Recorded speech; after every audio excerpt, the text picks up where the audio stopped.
Bismillahirrohmanirrohim. Assalamualaikum warahmatullahi wabarakatuh. Saya perwakilan dari kelompok 13 akan memaparkan materi mengenai tablet pelepasan lambat.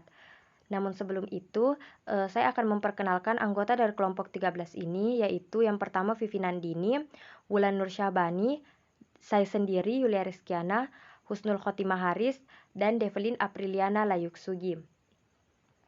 Langsung saja sebelumnya kita harus mengetahui apa itu tablet.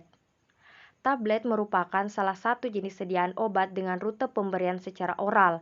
Rute oral ini paling disukai karena tingkat kenyamanan dan kepatuhan pasien sangat baik. Selain itu, biaya produksinya juga cukup rendah. Obat yang diberikan secara oral akan terlarutkan atau terdispersi molekuler dalam cairan lambung sebelum diabsorpsi ke dalam sirkulasi sistemik. Nah, sebelum mengetahui mengenai sediaan lepas lambat, ada baiknya kita mengetahui terlebih dahulu bahwa menurut United States Pharmacopoeia edisi 30 tahun 2007, ada yang disebut pelepasan yang dimodifikasi atau modified release dosage form, yang dibedakan atas pelepasan yang diperpanjang atau extend release dan lepas tunda atau delayed release. Sediaan dengan pelepasan yang diperpanjang adalah bentuk sediaan yang memungkinkan frekuensi pemberiannya dapat dikurangi paling sedikit 2 kali dibandingkan terhadap pemberian bentuk sediaan konvensional. Nah, sediaan pelepasan diperpanjang ini terdiri dari 2 jenis, yaitu sustained release atau sustained action atau sediaan lepas lambat dan controlled release atau time release atau pelepasan terkendali. Di sini terlebih dahulu kita akan membahas mengenai sediaan lepas lambat. Apa sih itu sediaan lepas lambat? Sediaan lepas lambat merupakan bentuk sediaan yang dirancang untuk melepaskan obatnya ke dalam tubuh secara perlahan-lahan atau bertahap supaya pelepasannya lebih lama dan memperpanjang aksi obat. Kemudian, apa itu tablet lepas lambat? Tablet lepas lambat itu sendiri adalah sediaan tablet yang dirancang untuk memberikan aktivitas terapeutik diperlama dengan cara pelepasan obat secara terus-menerus selama periode tertentu selama pemberiannya.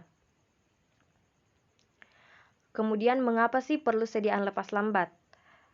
Pelepasan obat dengan segera dalam plasma darah dengan kadar yang tinggi dapat mengakibatkan akumulasi kadar obat dalam darah dan sering menimbulkan efek samping.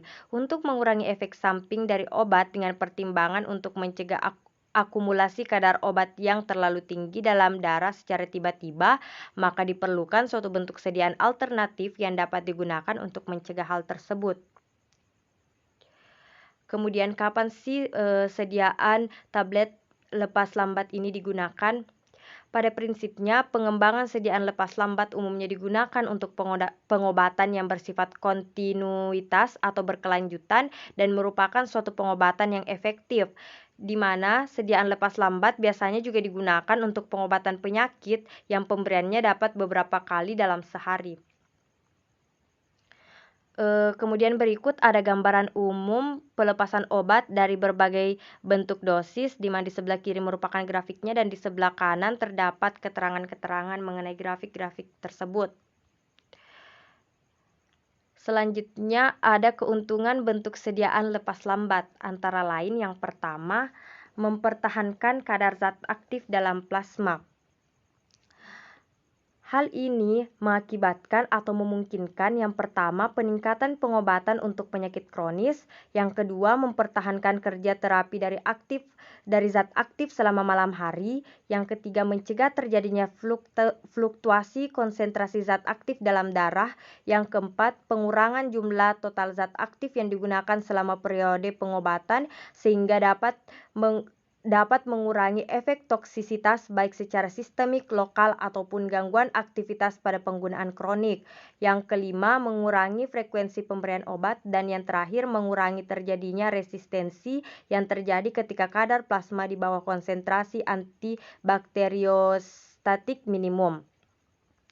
Yang kedua, meningkatkan kepatuhan penderita sebagai hasil pengurangan dalam jumlah frekuensi pemberian yang diperlukan untuk mempertahankan respon terapi yang diinginkan.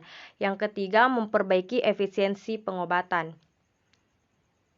Next, Keterbatasan sediaan lepas lambat antara lain ini membahas mengenai kekurangan dari sediaan lepas lambat itu sendiri, yaitu ada tidak semua zat aktif dapat atau wajar diformulasi menjadi sediaan lepas lambat. Adanya hambatan-hambatan variabel fisiologis, harga sediaan lebih mahal dibandingkan sediaan konvensional, dan yang terakhir ukuran sediaan dapat menjadi besar sehingga menimbulkan kesulitan bagi penderita untuk menelannya. Nah, yang terakhir kita melangkah mengenai mekanisme pelepasan obat dari bentuk sediaan lepas terkendali yang merupakan bagian dari lepas diperpanjang. Yang pertama yaitu mekanisme pelepasan melalui difusi terkendali.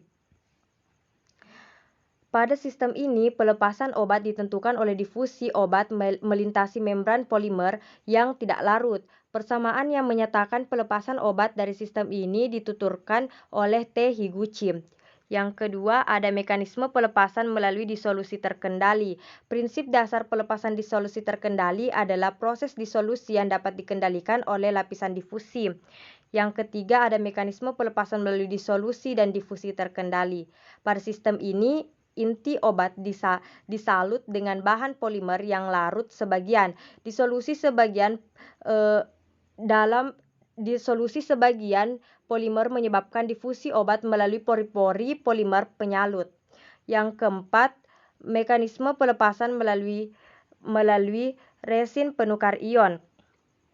Sistem ini didesain untuk memberikan pelepasan terkendali dari obat-obat yang dapat terion dalam medium pelepasan melalui pembentukan kompleks resion ion.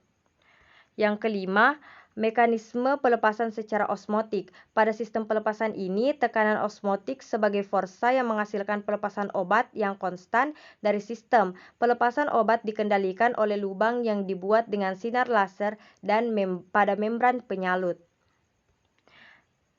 Nah, itulah tadi beberapa materi yang sempat saya sampaikan mengenai tablet pelepasan lambat. Lebih dan kurangnya mohon dimaafkan. Wassalamualaikum warahmatullahi wabarakatuh.